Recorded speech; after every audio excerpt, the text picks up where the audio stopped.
shikosh bukurit që ka fal natyra, janë të mrekullueshme.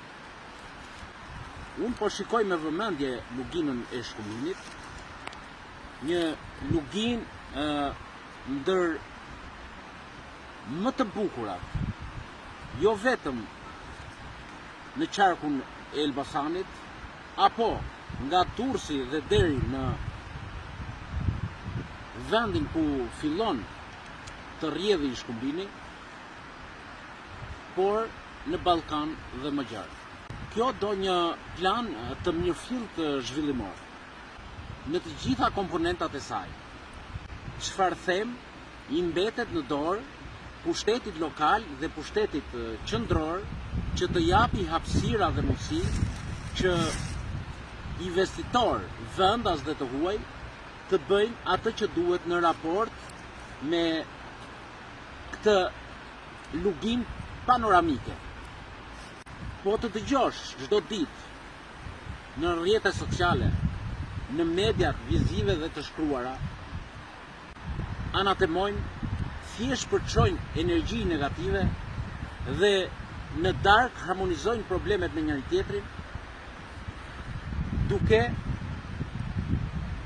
grabitur pasuri prallore.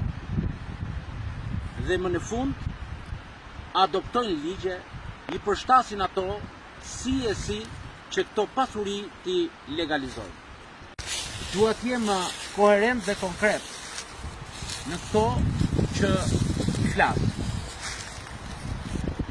Sepse edhe sot dëgjova në qendër të qytetit disa parti të reja që normalisht bëjnë mirë që të krijohen, por thjesht në kuadrin e demagogjisë propagandojnë, mashtrojnë, linçojnë dhe në fund asgjë. A kështu do ta lëmë vendin tonë? Në këtë situatë, unë them që jo. Intelektualët e Librazhdit, intelektualët e Prenjasit, intelektualët e Elbasanit dhe gjithë Shqipërisë duhet marrin guximin të vrasin frikën, të ngrihen mbi vetveten, të prodhojnë ideet të implementohen, të injektohen dhe në fund të zbatohen. Duke u zbatuar ato, ne do t'i japim hapësirë dhe mundësie çdo të riu dhe të reje, çdo banori të trevave tona apo dhe më gjërë, që të akomodohen, të relaksohen, të kenë hapësira dhe mundësira pune këtu, ta shikojnë veten si një europian i vërtet. Absolutisht do kush do të dali, edhe për te kufirit, por mos ketë mendjen se do punoj apo s'do punoj, sepse punën e ka këtu, por të shkoj, të shikoj dhe të vi me një vizion të ri, ku t'i japim hapësirë dhe mundësi biznesit që ata kanë ndërtuar në vendin e tyre. Unë shikoj një grup deputetësh të pozitës dhe të opozitës, që nuk luftojnë, apo më e pakta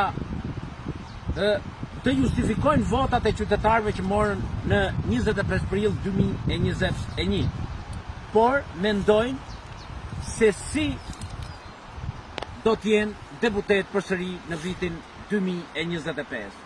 Nuk ju intereson fare problematikat që kanë këta banorë.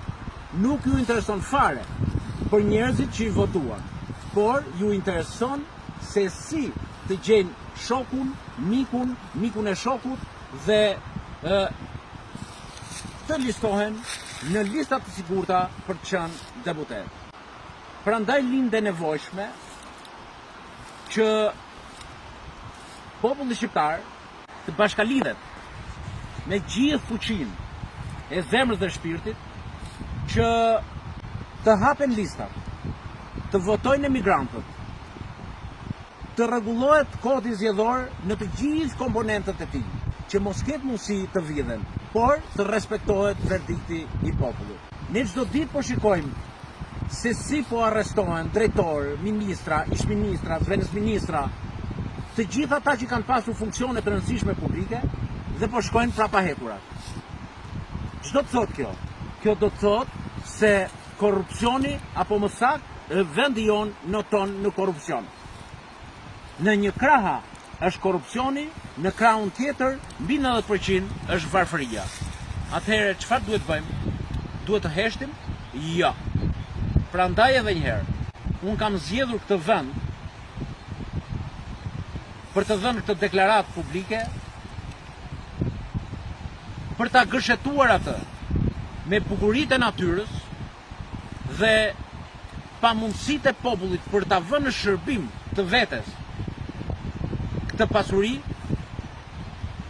por për të denoncuar të gjithë hajdutët 34 vjeçar që nuk kanë lënë gjë pa bërë dhe na serviren dita ditës se fajin e ka populli dhe jo ata që udhëheqin.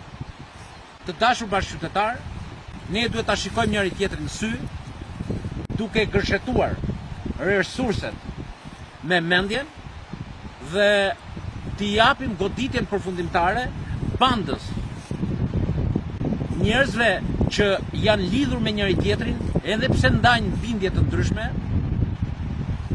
por i mban, siç e thash, lidhur korrupsioni. Dhe në fund nuk luftojnë kush do jetë kryeministri, por luftojnë kush do jetë kryeoligarku.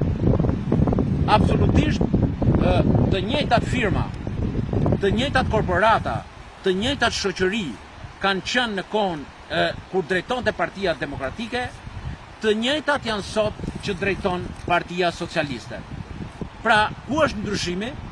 Ndryshimi është zero. Ku është e mira dhe dobia që i kanë sjell popullit? Absolutisht jemi në minus. Atëherë duhet rrimë më apo duhet ngërjemi? Unë mendoj që ne duhet ngërjemi. Aq sa lind dëshira për të bërë diçka të mirë, aq sa vlen thirrja që të bashkohemi dhe t'i japim atë goditje që meriton këtij kancleri 34 vjeçar. Zoti ju bekoft.